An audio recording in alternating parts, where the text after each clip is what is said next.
안녕하세요. 시니어 라이프 비즈니스를 연구하는 최학입니다.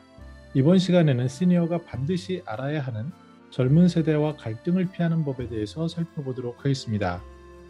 아마 이런 경험들 있을 겁니다. 그 말은 안 하지만 속으로 젊은 사람은 꼰대라고 생각을 하고 나이 드신 분들은 요즘 애들은 좀 경험이 없어 이런 생각을 종종 할 수 있습니다. 그런데 설문조사를 보니까요. 20대, 30대에서는 매우 심각하다와 심각하다가 약 66% 이런 세대 갈등에 대해서 생각을 했고요. 60대 이상에서는 약 그보다 10% 적은 56% 정도가 심각하다라고 생각을 했습니다. 이 얘기는 시니어들 입장에서는 다소 그 심각함을 인지하는 경우가 절반을 약간 넘어서지만 대수롭지 않게 여기는 부분이 나타났다라고 보여집니다. 물론 2019년 데이터이기 때문에 올해는 조금 더 반영이 됐겠지만 이런 추세, 그러나 상대적으로 젊은 사람들이 느끼는 그 체감은 66%에 달하면 상당히 심각하다라고 볼 수 있습니다. 요즘 것들과 옛날 것들의 세대 공존의 기술이라는 책이 있습니다. 이 책에서는 이러한 그 구조적인 원인을 얘기를 하는데요. 먼저 구조 변동을 얘기합니다. 크게 세 가지를 꼽는데 시대가 변했다, 변화의 속도가 빠르다라는 것, 그리고 이제 여기에는 당연히 과학기술이라는 것, 특히 이제 디지털로 대변되는 이런 것들이 있고요. 그리고 이제 인구 구조, 저출산, 고령화 이런 것들도 반영이 된다라고 합니다. 이런 사회 문제가 세대 차이를 일으키고 세대 간 상호작용에서 갈등이 나타난다라고 보고 있습니다. 근데 우리가 생각할 때 시니어들 입장에서 중요한 게 하나 있는데 여기에 더해서 그 우리의 기대 수명을 보면은 굉장히 많이 바뀌었습니다. 70년대만 하더라도요. 평균 어르신 중에 남자의 평균 수명이 58.7세입니다.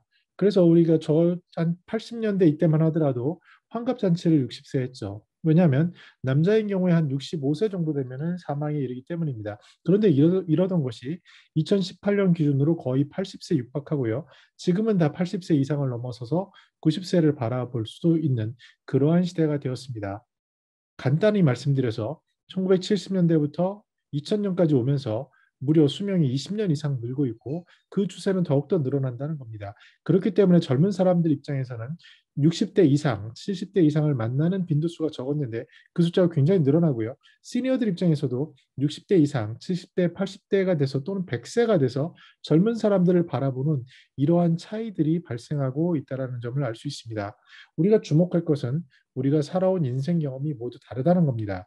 세대 구분을 보면 베이비붐 세대는 50년에서 뭐 약 64년생이라고 볼 수 있고요. 이 시대가 살아온 경험을 보시면요. 전쟁 직후죠. 이때는 우리가 잘 살아보자라는 새마을운동이나 이런 것을 경험하고 이제 그런 것에 대한 준비를 하는 그런 것을 엿본 그런 세대라고 볼 수 있고요. 소위 X세대라고 하는 65년에서 79년, 저도 이제 X세대인데요. 저희의 이슈는 뭐였냐면 젊었을 때 어떠한 민주화 이런 것들이었습니다. 그리고 이제 이런 그 급격하게 잘 살게 되면서 그러한 갈등들이 있었고 무엇보다 그 시대를 풍미했던 것은 독재에 대한 반대, 민주화 이런 것들로 자리 잡고 있고요. 또 그리고 이제 밀레니얼 세대, 즉 1980년에서 2000년쯤 돼서 했던 그런 분들은 인터넷이 이제 시작이 되면서 또 세외 자유와 88 올림픽을 기초로 해서요. 그러면서 이제 많은 사람들이 2000년 되면서 그 대학생 정도 되었을 때 그 해외여행을 자유롭게 갈 수 있는 그래서 모두가 해외여행을 경험한 그런 시대라고 얘기를 합니다. 세계화라는 것도 뭐 90년대 후반에 굉장히 풍미했고요. 그런 것들 영향을 받았고요. 또 이제 Z세대는 95년 이후를 얘기하는데 이분들은 아예 그냥 스마트폰을 가지고 태어난 세대입니다. 그래서 모든 게 익숙하고요. 또 특히 이제 최근에 젊은 어린이들은 경우에 보면은 나이가 뭐 유치원생 이렇게 되더라도 소위 우리가 얘기하는 메타버스라고 그 가상 공간에서 노는 것들이 익숙해진 이런 세대입니다. 다시 말씀드려서 우리가 살아온 시대는 같은 시대에 같은 공간에 있지만 그 경험치, 특히 삶을 좌우한 주요 생애 경험은 너무나도 확연히 다릅니다. 그래서 물어봤습니다.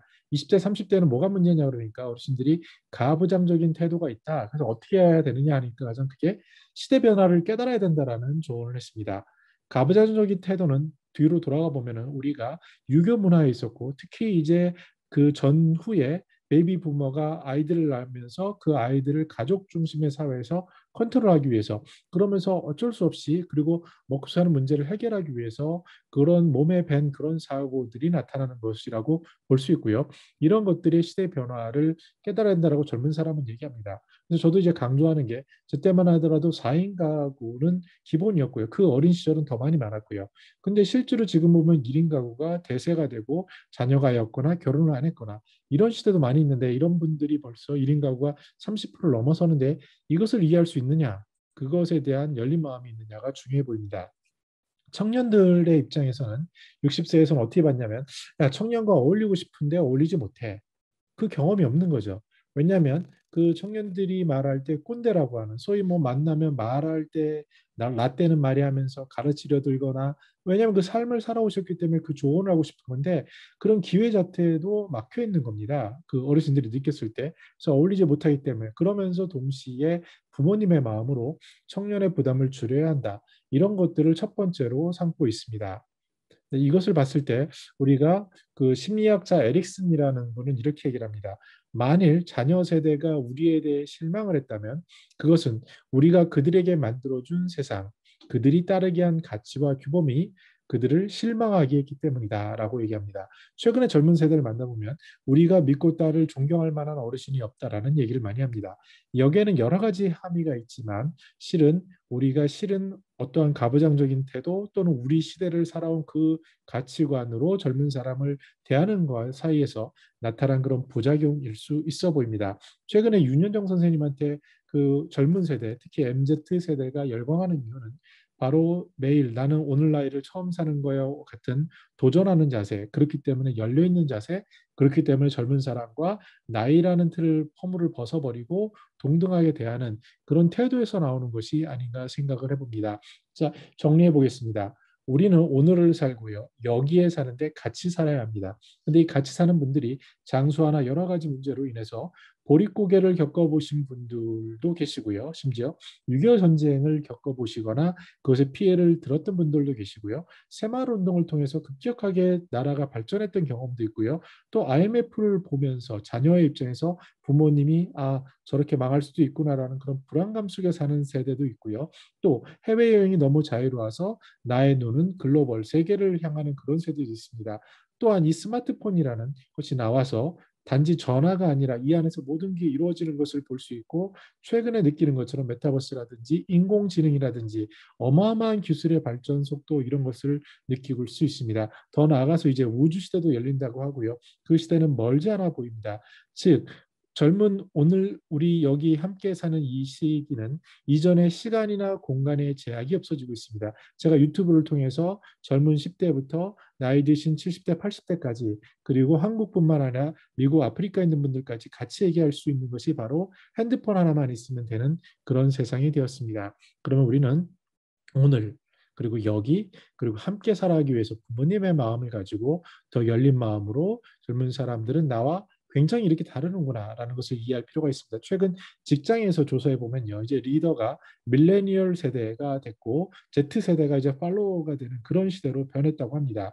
근데 이 심지어 우리가 볼 때 시니어들이 올 때 비슷해 보이는 어떠한 밀레니얼이라든지 Z세대가 그 사이에도 세대 격차를 느낍니다. 저 같은 경우는 어린 자녀들을 보면 5살 차인데도 그 사이에 또 세대의 격차를 느낄 수 있습니다. 왜냐하면 그 기저에는 기술의 변화, 스마트폰이라든지 세월의 변화 이런 것들이 있습니다.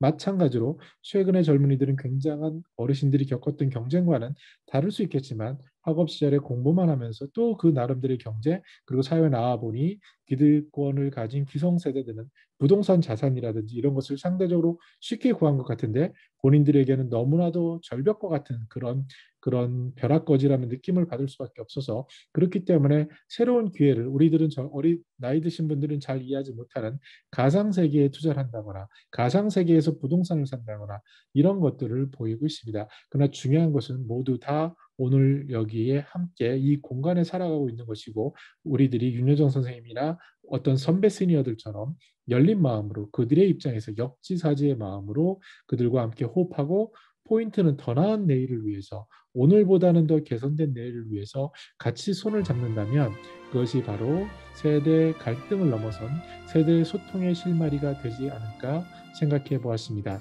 너무나도 세대 갈등이 이제 중요한 이슈가 되고 있기 때문에 특히 앞에서 설문에서 봤다시피 시니어들은 별 문제라고 느끼지 않는데 한 절반만 문제라고 심각하다고 느끼지만 젊은 사람들은 그것보다 더 많은 70%가 느끼는 이 심각한 현실 속에서 보다 나은 내일을 항상 고민하는 시니어들이 조금 더 열린 마음으로 이들의 세대를 이해하고 이들의 문화를 접하고 한번 그들의 마음에서 한번 들어보는 그런 자세를 갖추는 것이 그 나이든 선배로서 갖춰야 될 것이 아닌가 생각을 해보았습니다. 네, 저는 더 나은 시니어 삶 공동체를 연구합니다. 감사합니다.